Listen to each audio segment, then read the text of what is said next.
No one has ever done that! Nice. Hello everybody. Today's video is gonna be a little bit more serious. Don't worry, I have another Siege video planned. If this video gets 30,000 likes, I'll post the new Siege video on Tuesday. As I said, this video is gonna be a little bit more serious because sometimes I can be smart. Let me just put on my serious clothes and we'll get right into it. I'm dead serious. As some of you may know, Ubisoft decided a few days ago that they were going to take out the all chat function from the PC version of Rainbow Six Siege.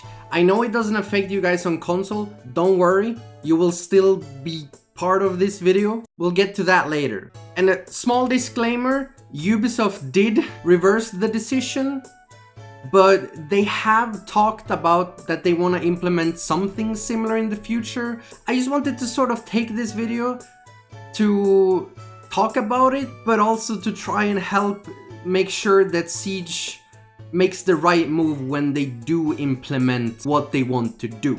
Because this thing is very important for me and my videos, so in a sense it's also important for you guys to know sort of what's going on. Let's just start with the fact that I do understand where Ubisoft was coming from this. You know, calling Toxicity isn't necessarily a bad thing. I just think that this particular one, if you were to shut it off, punishes a lot of other people that are using this feature for good things. Whether it's knife fights or giving away rook armor, which is a tradition that I do every Christmas. So this may have been the very last Christmas that I would have been able to do a Christmas rook video, which is coming soon. But there's so much more to the all chat than just making a few mini games in casual. Sometimes just being able to have an interaction, a reaction from the enemy team when you do something against them.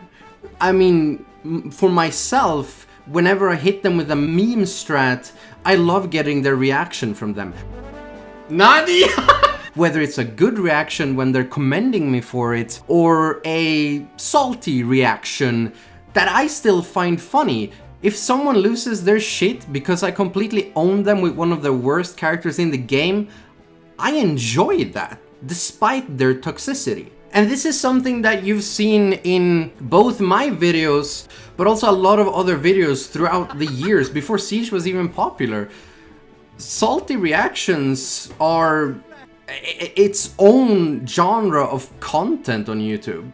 Because at the end of the day, it's entertaining when people rage. This change that Ubisoft was planning to do was obviously targeted against the people who don't want to deal with this thing. And that's completely understandable, but at the end of the day, the game is also 17 plus. And you have options to call toxic people if you do not want them. On PC, there's a setting where you can completely turn off the chat, or you can just individually mute people that are harassing you, which is fine. Not like it's a competition, but me having my name out there, I get a lot of it. But I just mute it, and that's it. Now, they said that they're planning on implementing something, so I personally think they could just implement so I can turn off the enemy, but that should not be the default. Because if you make this the default, you're gonna miss out on a lot of people not even knowing that they can have it on. And as we've seen with the backlash to this change, a majority of the community wants this on. And again, if you don't want it on, you have the option to turn it off. I just find it weird that you're playing a game that's mature rated, where people are literally saying words in the game that you can't even say in the chat. And I will always say that options are a lot better than restrictions. And people will not be happy when you take away options and replace them with restrictions. And I think the Ubisoft devs noticed that. Oh no, this is bad. They also said a major reason why they wanted the all chat gone was because 85% of the abusive text chat reports were from the enemy team. I mean, that's pretty obvious because that's the only way the enemy team can reach you, whereas friendlies can reach you through voice chat. Tactical nuke incoming!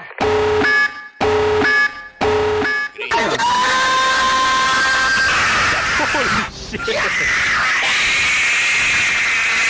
So, why am I so keen on defending this? Well, as I've said, I enjoy it to an extent.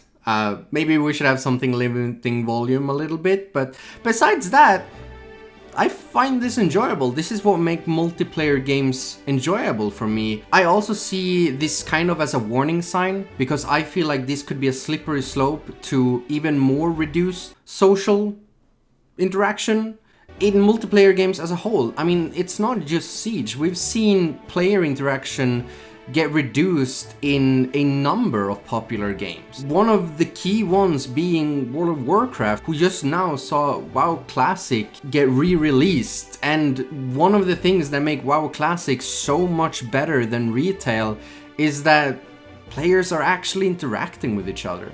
I mean, just look at this. First of all, you just queue up, you get paired with 5 random people. Nobody really talks. It's not because they don't want to, they don't have to. There's no point in talking to anyone. The game is so streamlined and easy that people don't have any reason to speak. The only time you ever really see anyone saying anything, it's an add-on notifying them that they cancelled a buff or a spell cast. And when you're done with the dungeon, everybody just leaves and queues up for the next one.